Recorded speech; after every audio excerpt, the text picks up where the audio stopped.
At 11:03 a.m. on September 19, 1944, a Sherman tank sat half-hidden behind a low ridge near Arracourt, France. Engine idling, turret still, 5 men listening to the radio like it was a heartbeat. In the gunner's seat, Sergeant William Crawford stared through a narrow sight that showed him almost nothing. 30 degrees. A slice of the world. To his left, the loader, Staff Sergeant Frank Thompson, held a 75mm shell like a brick of fate. He'd loaded thousands of rounds, but he couldn't load fast enough to fix the real problem. You can't shoot what you can't see. They were up against Panthers, German tanks built to kill Shermans at distances where American crews couldn't even confirm a target. Better armor, better optics, better gun, better first shot. The Americans had numbers and nerve, but nerve doesn't stop a shell that arrives before you even know you've been flanked. Thompson had been in combat 4 months. 12 tank actions, and in most of them, the enemy saw them first. That wasn't because Crawford was bad. Crawford was steady, disciplined, deadly when he had a target. The problem was, the turret felt like a blindfold. If you've never been inside a Sherman turret, imagine a steel closet that shakes every time the gun fires. It smells like cordite, oil, sweat, hot paint, and fear that never fully dries. The commander has a view from above, some view. The gunner has his sight, narrow, magnified, sharp, and tunnel-like. The loader? The loader sees fragments, a slit, a periscope, a glimpse. But the loader hears everything. Track squeal, turret traverse, radio panic, the hollow note of an incoming round. Thompson's job was simple: keep the gun fed. His other job was harder: keep the crew alive long enough to feed it again. The 4th Armored Division had been fighting in Lorraine: mud, hedges, villages, fog, and sudden German counterattacks. It was the kind of battlefield where a Panther could sit behind a tree line and wait for a Sherman to expose a side plate for half a second. That's all it took. Thompson had watched that half-second take people he knew. He'd watched it turn voices into silence. He'd learned the most brutal rule of armored combat. The better tank isn't always the one that wins. The winner is the one that fires first and hits first.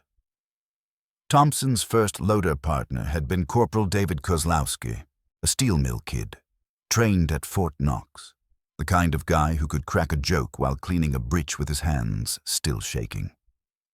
On September 7th, Kozlowski's Sherman took a Panther round from long range, over 1,000 yards. The shot came from a tree line they never checked because they never saw it. The turret was hit. The inside turned into a furnace. Propellant charges flashed. Kozlowski died instantly. Thompson didn't even see the tank explode. He only saw the smoke and realized there was no radio call afterward. Then there was Corporal James Martinez. Martinez wasn't just another name. He was Thompson's best friend. Normandy together. Nights talking about a garage after the war, a life with grease under fingernails that wasn't connected to a war. On September 16th, Martinez's Sherman fought Panthers near a small village. They knocked one out. Then a second Panther slid into a flanking position. Quiet, patient, professional. It fired into the side armor. Martinez was in the act of pulling a shell. The round hit where he stood. The tank commander survived. Burned hands, a voice that sounded older afterward. 2 days later, he found Thompson and said, if we'd seen that Panther 3 seconds earlier, he'd still be alive. 3 seconds. Not a miracle, not a new gun, not a bigger engine. 3 seconds. Thompson started counting time like that. When the commander called a contact, how long until Crawford traversed? How long until the gun settled? How long until the first shot? He watched the pattern repeat. German tanks spotted Shermans first, aimed calmly, fired accurately, hit first. American crews were brave, but bravery doesn't widen a gunner's sight picture. Thompson didn't blame Crawford. He blamed physics. He blamed design. He blamed the way steel forced humans to look through tiny rectangles. He began to think like a mechanic instead of a soldier. Mechanics don't pray at problems. They diagnose them. The problem wasn't that the Sherman's 75mm couldn't kill Panthers. It could, under the right conditions. The problem was that the Sherman crew often discovered the Panther at the exact moment the Panther's gun fired. So Thompson asked a question nobody in the manuals asked. What if the gunner could see what was happening behind him without turning? What if the gunner could steal back those 3 seconds? He didn't have an optics lab. He didn't have Ordnance Department engineers. He had a shaving kit, a small mirror, government issue, cheap enough to ignore and valuable enough to change a fight. The idea sounded stupid at first, like something a terrified man would invent, because he needed to believe he had control over something. But Thompson wasn't inventing comfort. He was inventing time. Mount the mirror inside the turret where Crawford could glance at it while still working the sight. A quick flick of the eye. A second. A warning. If a Panther tried to flank, the mirror would show movement before the commander even found it. It was also illegal. Unauthorized modifications to combat equipment could get you hammered. Disobeying regulations, destruction of government property, tampering with issued gear, the kind of charges that ruin careers. In wartime, maybe worse. And Thompson's battalion commander had made it clear. No drilling, no custom rigs, no improvements. Because a tank is government property, and government property doesn't belong to scared 24-year-olds trying to survive. Thompson understood all that. He also understood Martinez was dead, Kozlowski was dead, 11 loaders were dead across the unit, and he didn't want to be number 12. On the night of September 18th, the maintenance area went quiet after 2200. Generators hummed, insects tapped the floodlights. Thompson waited until most crews were asleep. Then he pulled his tool bag out. Wire cutters, pliers, a hand drill, salvaged steel wire, a flashlight with a dying battery, and the mirror, 3 by 4 inches, metal frame, the kind of thing you'd normally use to shave before a dance back home. He walked to his Sherman like he was walking to commit a crime. He climbed in through the loader's hatch and let the darkness swallow him. Inside the turret, everything felt close. Ammunition racks, radio box, fire extinguisher, the breech like a steel jaw. Thompson moved the mirror around, testing positions. Too high, and Crawford wouldn't see it without lifting his head off the sight. Too low, and it would snag sleeves, block movement, get smashed the first time the gun recoiled. He settled on a spot 12 inches left of the gunner's seat, angled at 45 degrees. It would reflect the rear and left flank in a clean slice of vision.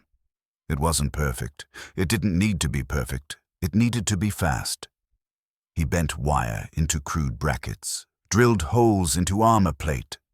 The drill squealed like it was betraying him. He froze every few seconds, listening for boots, listening for an officer's voice. Nothing. He kept drilling. Metal shavings fell like glitter in the flashlight beam. His fingers slipped. The flashlight rolled away twice. Each clatter sounded like a gunshot in his mind. Court-martial. Prison. Reduction in rank. He thought of Martinez's body in a burning turret. He drilled again. When the brackets were tight, he wired the mirror in place and tested it from Crawford's seat. Through the main sight, forward ground, empty. Glance left, the mirrored world behind, sharp enough to catch motion. He could see both in one breath. Thompson sat there in the gunner's place and imagined a panther sliding through a tree line. Just a shape, just movement. That's all they needed. Not a full picture. A warning. He wiped the turret clean, hid the shavings, and climbed out around 0130. He didn't sleep. He stared at the ceiling, thinking about 3 seconds. Morning came with engines. Starters whining, columns forming. The Sherman rolled out. Thompson sat with 76 rounds racked around him, armor piercing, High explosive, smoke, white phosphorus. Crawford didn't say anything about the mirror. Either he hadn't noticed or he didn't want to know. Some men survive by not asking questions. The battalion moved through farmland, fields, low ridges, distant tree lines. Perfect ambush terrain. The radio crackled.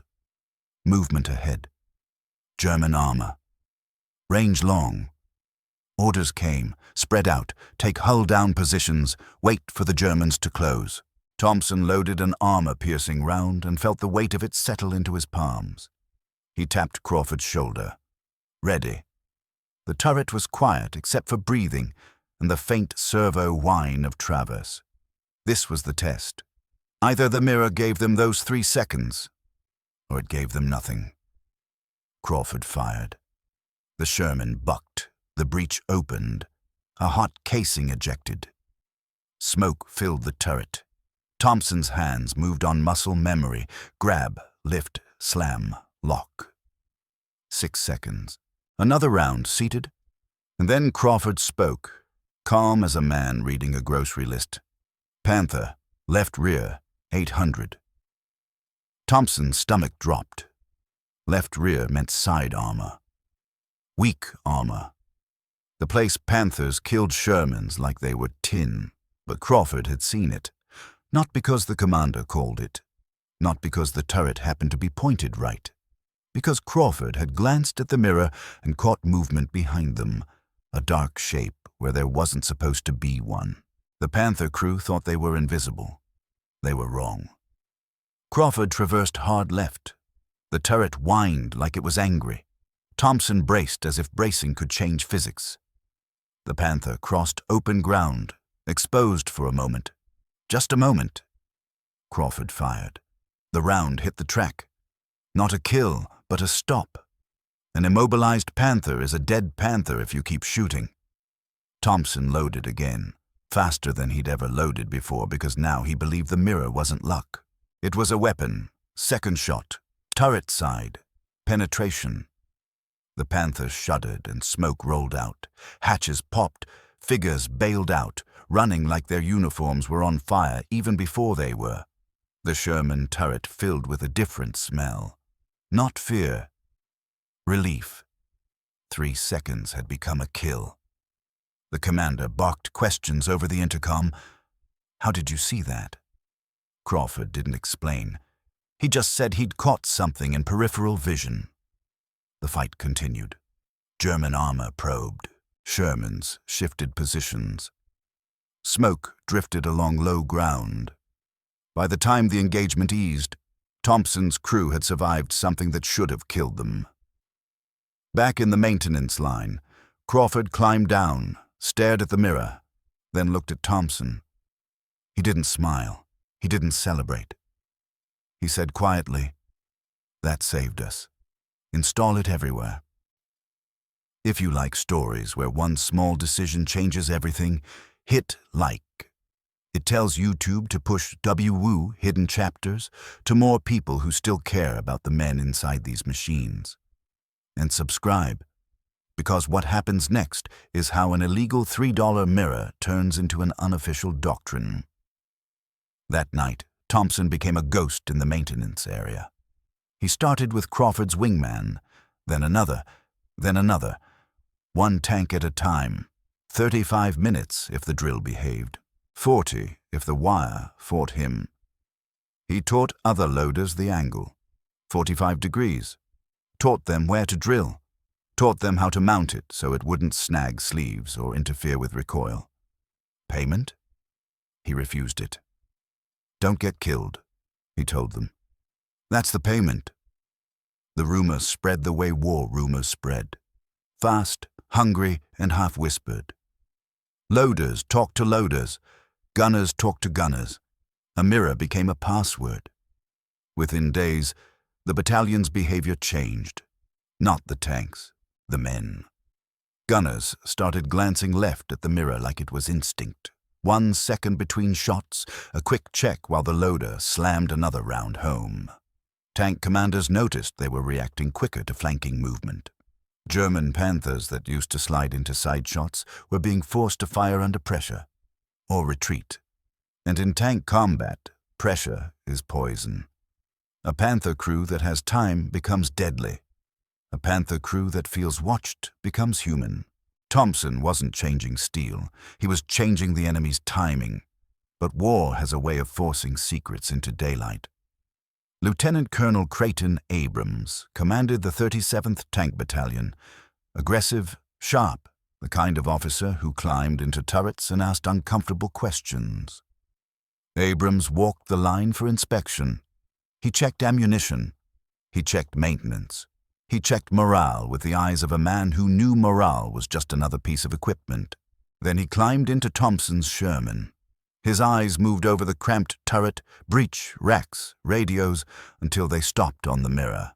A small rectangle of reflected world. Abrams stared like he was seeing a new weapon. "What is that?" Abrams asked. Thompson felt his throat tighten. This was the moment his illegal drill holes turned into a career-ending sentence. Crawford answered first. "A field mod, sir. Helps me see flank threats. It saved us." Abrams asked, "Who authorized it?" Crawford said, "Nobody." Silence.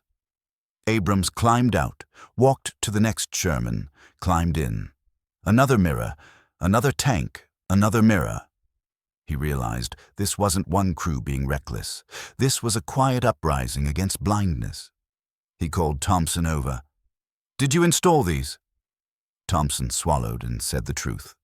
"Yes, sir. 14 so far. No requisitions. No paperwork. Completely unauthorized." Abrams could have crushed it. He could have made an example. Instead, he asked one question that mattered. "How many tanks don't have it yet?" 23, sir." Abrams looked at the line of Shermans, machines that would either burn or survive based on fractions of time. Then he said, "You have 48 hours. Install mirrors in every tank. That's an order. I'll handle the rest." Thompson didn't answer. He just stood there, stunned. The mirror had crossed a line. From outlaw to command tool, Abrams wasn't approving a mirror. He was approving a philosophy. If it keeps crews alive, paperwork can catch up. So Thompson built a system. He recruited mechanics. He made templates. He showed them how to drill without screaming metal, how to mount the wire tight, how to angle it so the gunner's eye could flick to it without losing the forward sight. By the end of September, the battalion line looked subtly different. Every Sherman had a little reflected world sitting beside the gunner's seat. And German Panthers, the same Panthers that had been picking Shermans apart, were suddenly getting surprised. Not because Shermans were stronger, because Shermans were faster to react. Speed doesn't only come from engines, it comes from information. And a mirror is information made visible. Arracourt wasn't one battle, it was a series of clashes. Fog, fields, sudden German thrusts, American counter moves. In the fog, optics mattered even more. A tank that sees first wins, and if you can't see far, you need to see smart. The mirror didn't extend range, it extended awareness. German crews used flanking because it worked. They were trained to work the edges, to appear where you weren't looking. But now, someone was always looking, even if it was only a 3x4-inch reflection. A Panther easing into a side shot became a Panther revealed, and revealed is the first step toward destroyed. Word traveled beyond the battalion. A crew from another unit saw the mirrors during resupply, asked what they were. A mechanic from a different division watched a gunner glance left, call a contact, traverse fast, fire. He asked Thompson, quietly, how to do it. Thompson showed him in 5 minutes, bracket, holes, angle. No official order, no engineering directive. Just men teaching men because men were dying. That's how real innovations spread in war, not through memos, but through whispers and demonstrations under dim maintenance lights. In the weeks that followed, the mirror story grew legs. Some said it started as a shaving mirror. Some said it was a piece of broken glass from a farmhouse window. Some said it was genius. Some said it was luck. But crews that used it tended to tell the same kind of story. We saw the flank threat sooner. We got the first shot. We didn't burn. The mirror didn't make Shermans invincible. Plenty still died, but it gave a crew a chance to not be surprised. And surprise is what kills tankers faster than shells. Because surprise steals time, and time is the only currency inside a turret. Of course, armies hate unofficial solutions. Armies love standardization, clean designs, official credit. So sooner or later, the bureaucracy would arrive like winter. An ordnance team, engineers, officers with clipboards. They would measure angles and talk about safe mounting and interference and regulations and bracket specifications. And they might even decide it was brilliant. But brilliance isn't the question in war. The question is always, does it keep people alive today? Thompson didn't care about clean brackets. He cared about the next flanking Panther. He cared about the next shell that might come through the turret side where a loader stands. By late 1944, the mirror, whether officially recognized or not, became part of a broader truth tankers already knew. Situational awareness saves lives. That truth shows up everywhere in armored history. Better optics, better commanders' cupolas, better periscopes, better radios, better coordination with infantry, so someone on the ground can scream, "Panther left," before the turret gets hit. The shaving mirror story, whether literal or symbolic, captures something real. Crews were desperate for any edge, a $3 edge. Because the difference between going home and dying in a turret can be smaller than the width of your thumb. But let's go back inside Thompson's Sherman, because that's where the argument becomes personal. When you load a 75mm round, you're not just loading steel, you're loading a timeline. Every shell is 6 seconds, 7 seconds, 8 if your hands are shaking. Every reload is a promise. We're still alive. Thompson started to measure his life in reloads after the mirror went in. How many reloads before a flanking threat appeared? How many reloads before Crawford's voice called left rear again? How many reloads before the mirror turned fear into action? He didn't want medals. He wanted more reloads. In one fight, the mirror showed a shape moving in a hedgerow behind them. Crawford called it. The commander swung them into a reverse before the Panther could settle. The Panther fired anyway, but the round hit where the turret had been, not where it was. Thompson felt the concussion in his bones, felt the metal ring like a bell. They lived because they moved first. In another fight, the mirror showed dust and movement on a side road, an ambush forming. The commander repositioned the platoon before the Germans had the angle. No kill, no burning Panther, just survival. That's the kind of win most people never see in war footage. It doesn't explode, it just continues. And that's why the mirror matters as a story, even when you debate the details. Because the core idea is real. Crews hack survival out of whatever they have. They wire extra armor, they weld track links, they hang sandbags, they change stowage, they modify mounts. Not because it's pretty, but because their friends keep dying and the manuals are written by people who aren't inside the turret when it burns. Sometimes those hacks are useless. Sometimes they're dangerous. And sometimes, rarely, they hit a perfect intersection of simplicity and impact. A mirror is the simplest sensor imaginable. And inside a metal box, even a simple sensor can be revolutionary. Now, did it save 200 to 300 lives? That number is hard to prove cleanly. War doesn't run controlled experiments. But here's what you can argue on camera. If a modification increases early detection by even a few seconds, and if flanking shots were a leading cause of turret penetrations, then it plausibly reduces fatal hits in specific scenarios. The debate isn't whether a mirror is magic. The debate is whether information timing can outweigh hardware superiority. And Arracourt, real documented Arracourt, already supports that broader point. American crews and commanders used tactics, coordination, and positioning to beat heavier German tanks. Seeing first and shooting first was the whole game. As the war moved toward winter, more units adapted. Fog got thicker. Roads got worse. Surprise got deadlier. Anything that helped a gunner catch motion, movement, dust, a silhouette, became valuable. And the mirror had a psychological effect too. It made crews feel less blind, and a crew that feels less blind fights better.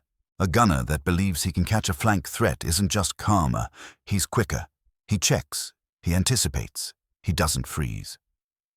That's not sentimental, that's human performance under stress. Fear consumes bandwidth. A mirror gives some bandwidth back.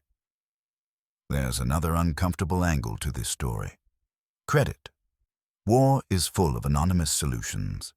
The official record loves officers, engineers, departments. But a lot of battlefield innovation comes from people at the bottom. Mechanics, loaders, radio operators, people who see the failure up close and fix it in ugly ways. If someone later cleans it up, standardizes it, and stamps a label on it, the origin story often gets erased. Not always from malice, often from bureaucracy. And if Thompson existed as a composite of many real loaders, that erasure becomes even easier. Nobody can point to one name with certainty, so the story dissolves into rumor. But the concept, field-driven adaptation, doesn't dissolve. It repeats in every war. Imagine a young replacement loader watching his first tank burn. He doesn't care about regulations. He cares about not burning. If you tell him, this mirror might give you 3 seconds, he's going to drill holes tonight. He's going to risk punishment because punishment is hypothetical and fire is real. That's the gulf between peacetime discipline and wartime necessity. And commanders like Abrams, again, whether in this exact mirror story or in the broader pattern, sometimes recognize that gulf and choose survival over perfect compliance. That choice isn't glamorous. It's just responsible. So what would a mirror actually do in practical terms? It wouldn't show a detailed target picture like a periscope. It wouldn't replace scanning. It would act like a motion alarm, a flash of movement, a dark shape crossing a bright field, a track throwing dust. The gunner's brain is excellent at detecting motion. Give it a window, any window, and it will do the rest. 1 second to notice. 1 second to confirm. 1 second to call it. 3 seconds total. And if you're a Panther crew expecting a free flank shot, 3 seconds is enough for your target to traverse and fire. 3 seconds is the difference between hunter and hunted. The mirror story also highlights a truth people miss about better tanks.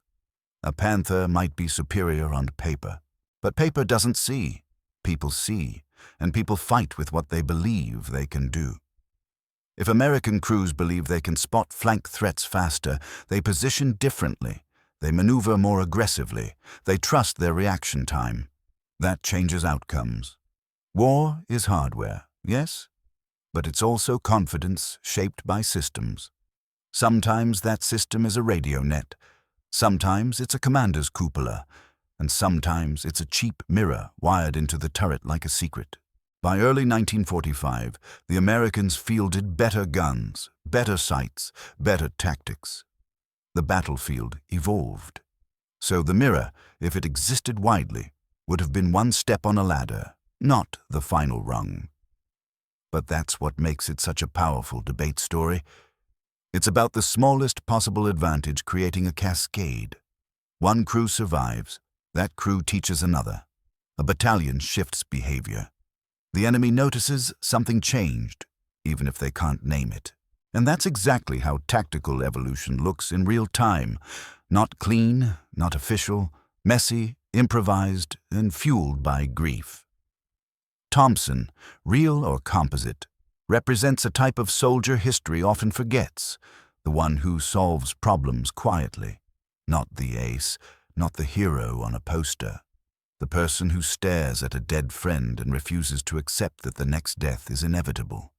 He didn't invent a new tank. He didn't redesign optics. He didn't win the war alone. He stole 3 seconds back from the enemy. And in a turret, 3 seconds is a lifetime. If you're building this into a YouTube debate episode, here's the tension you can lean into inside the narrative itself. The mirror might be legend, but the desperation that creates such legends is real. And the fact that the legend feels plausible tells you something about the Sherman experience. Crews were always scanning, always fearing the flank. They welded, they improvised. They copied anything that seemed to work.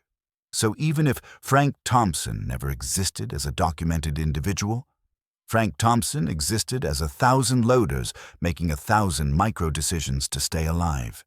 And that's why, when people hear this story, they nod. Because it sounds like war. Let's talk about the emotional math of the mirror. When a loader installs something illegal at night, he's not only risking punishment, he's declaring that official systems are too slow. He's saying, "My friend died and the paperwork won't bring him back." That's a brutal admission. It also shows why militaries struggle with innovation. Innovation in wartime often begins as disobedience, because if you wait for permission, the threat kills you first. But if you disobey, you might live long enough for the system to notice it works. That's not romantic. That's the mechanics of survival. Winter 1944 turned into a grinding test. Cold engines, numb hands, fog that made every silhouette look like a threat. In that environment, awareness tools become priceless. A mirror isn't heat, it isn't ammunition, but it reduces surprise. And reduced surprise reduces panic. Panic is what makes a crew freeze, load wrong, traverse late, miss the shot that could have saved them. So the mirror, again, whether literal or symbolic, represents a broader shift. Crews trying to engineer calm into chaos. A cheap rectangle of calm. There's an irony here. The German tanks relied on flanking because their crews understood optics and angles. They weren't just better machines. They were better at using terrain. But once Americans start anticipating flanks, through tactics, coordination, and possibly little hacks like mirrors, the Germans lose their favorite advantage. Surprise.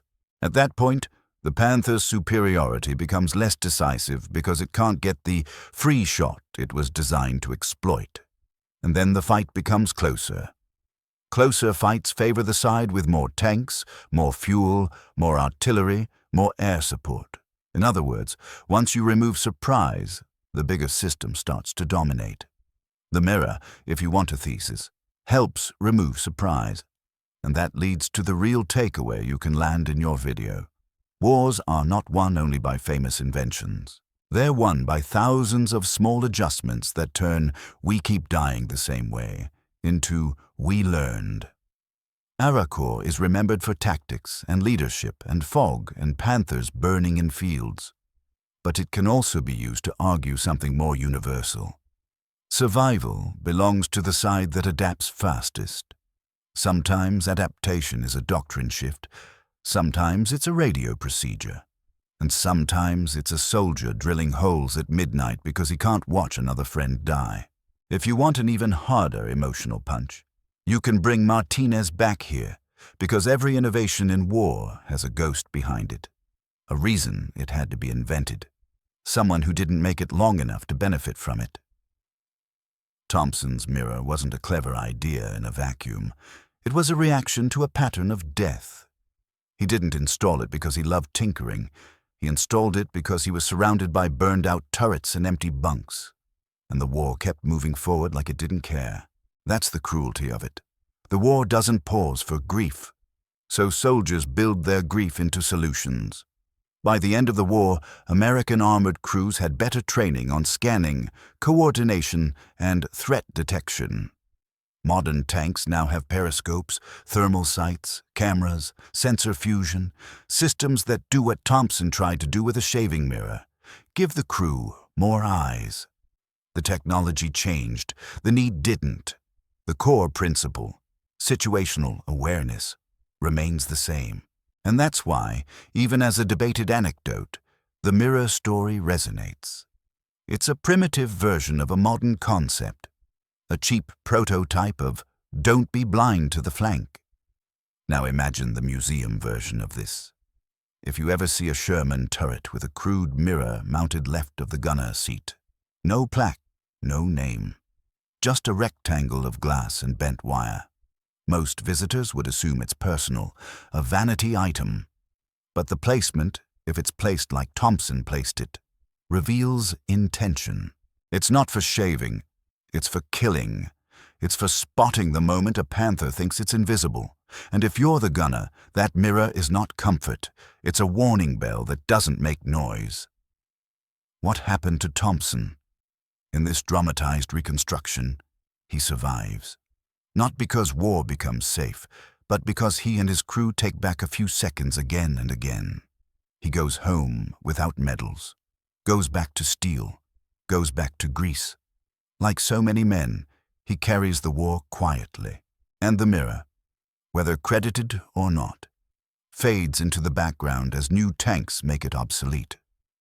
That's how it always goes. The thing that saved lives becomes normal, then forgotten. The people who invented it become names that only matter to the people they kept alive. And that brings us to the debate you can invite your audience into. Was this exact story real? Or was it a legend built from many similar improvisations? Either way, it exposes something true about WWII armored warfare. Sherman crews lived and died on awareness. The flank was everything. And small advantages, seconds, angles, glimpses, could flip an engagement. So if someone tells you a mirror couldn't matter, ask them how many seconds they think it takes for a Panther to aim and fire at 800 yards. Ask them how many seconds it takes to traverse a turret to a surprise contact. Then ask them what happens if you steal 3 seconds back. Because that's the uncomfortable beauty of it. The mirror doesn't need to be a perfect historical artifact to be a perfect argument. It's an argument about war as a laboratory of necessity.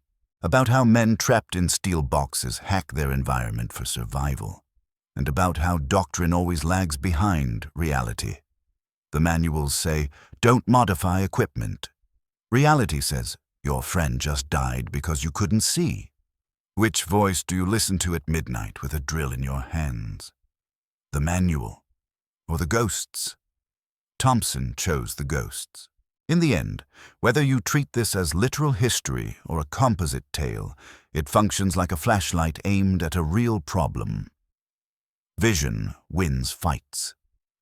The best gun in the world is useless if it's pointed at empty air while the enemy slides into your side armor. The better tank loses if it's surprised, and the worst tank can win if it reacts first, shoots first, and hits first. Arracourt proved that in documented ways, through tactics and fog and coordinated American responses. The mirror story adds a human scale metaphor. Sometimes victory is a cheap piece of glass, wired into place by someone sick of funerals. So if you're watching this and you've ever thought history is only about generals and factories, remember the inside of the turret. Remember the loader's hands. Remember the sound of a hand drill squealing against armor plate while a man listens for footsteps, risking punishment because the alternative is fire. War isn't only strategy. It's micro-decisions in dark places. It's fear turned into action. It's survival engineered from scraps. And sometimes it's a 3x4-inch mirror that turns a flanking Panther from an executioner into a burning wreck. Thompson's mirror doesn't make the Sherman a Panther killer by itself. It makes the Sherman a little less blind. And being a little less blind changes everything. Because the first moment you see the enemy is the first moment you still have choices. Before that, you're just waiting for impact. Thompson didn't want to wait anymore. So he drilled holes. He bent wire. He mounted a mirror. And he made a statement to the war itself. You don't get to surprise us for free. Somewhere in Lorraine, a Panther crew learned that lesson the hard way. They thought they were invisible. They thought the Sherman's turret would keep staring forward while they slid into the flank. They were wrong. And being wrong in a tank battle doesn't mean embarrassment. It means fire, smoke, and silence.